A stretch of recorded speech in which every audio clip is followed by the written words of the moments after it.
Cette église-là, si je ne les vends dans cette église-là, c'est que moi, je ne vais plus là-bas.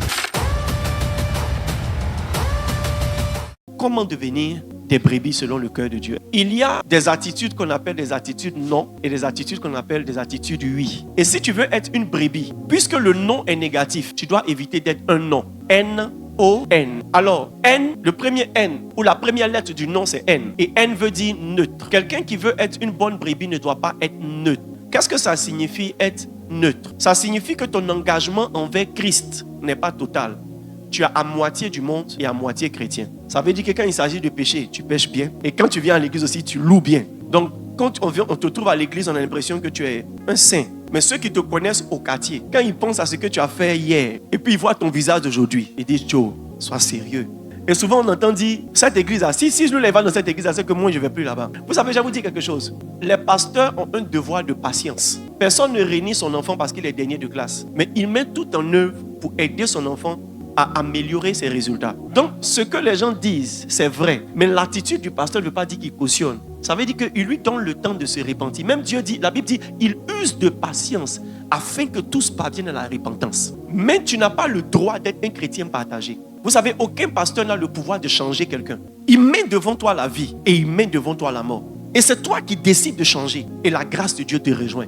Tu es neutre lorsque ton engagement dans ta communauté est partiel. Ça veut dire qu'on ne sait pas si tu es du GGC, si tu es méthodiste, si tu es catholique ou si tu es païen.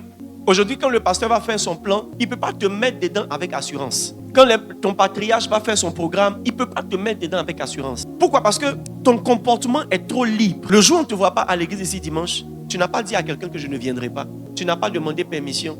Tu n'as même pas signalé. Et puis quand on regarde sur Internet, on voit ta photo dans une autre église. Donc nous, on s'est dit, bon, on t'a invité.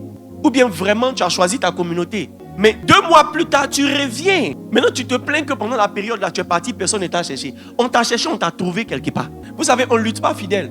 Quand quelqu'un ne veut pas être avec toi, il n'est pas avec toi. Quand quelqu'un veut être engagé dans l'église, ce n'est pas quelqu'un qui a l'appelé pour dire viens à l'église. Tu sais que tu dois être là. Et tu sais que c'est ton église. Et tu fais partie intégrante du plan de l'église. Au point où quand tu veux t'absenter, tu appelles un responsable ou tu appelles un membre pour lui dire, ah, Respo, ou bien mon frère, je suis sûr que si je ne viens pas aujourd'hui, vous allez me chercher. Ne me cherchez pas. Ne cherchez pas parmi les morts celui qui est vivant. Je suis vivant. Jusque mon patron m'a appelé. Jusque je ne me sens pas bien. Ou jusque j'ai une réunion de famille urgente, j'ai dû partir.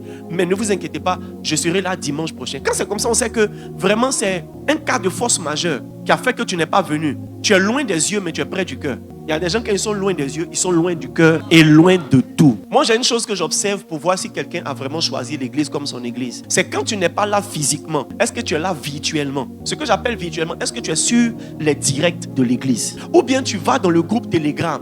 Si toutefois tu sais qu'il y a un groupe Telegram et tu vas récupérer le message. Ou bien il y a quelqu'un que tu appelles pour dire, ah, Respo, mais mon frère, papa a prêché sur quoi aujourd'hui? Ou bien on a fait quoi aujourd'hui à l'église? Est-ce que tu peux me faire le point? Ça, on dit tu es engagé. Mais il y a des gens, quand ils ne sont pas là, ils sont déconnectés de tout. Et même quand ils reviennent, ils ne vont pas demander à quelqu'un, le film là a continué jusqu'à quel niveau? Quelle est la nouvelle actualité de l'église? Il y a des choses desquelles on parle. Et tu ne peux pas ne pas parler en tant que pasteur. Souvent quand tu parles de ces choses, les gens ont l'impression que tu les critiques. Mais la réalité c'est quoi? Ça te fait mal parce que tu réalises que c'est comme ça que tu es. Maintenant quand tu es une brebis, ce qu'on dit là, tu changes. Tu dis oui c'est vrai. Hein? C'est pas évident que tu saches que ce n'était pas normal. Maintenant tu sais que c'est pas normal. Excuse-toi auprès de quelqu'un ou bien prends une nouvelle résolution. Le super pouvoir d'un homme c'est de changer. C'est pas parce que tu changes que tu es en bas. Au contraire, le fait de te repentir, ça fait que tu es grand. Donc quand tu réalises que ton engagement n'est pas total, il y a un problème.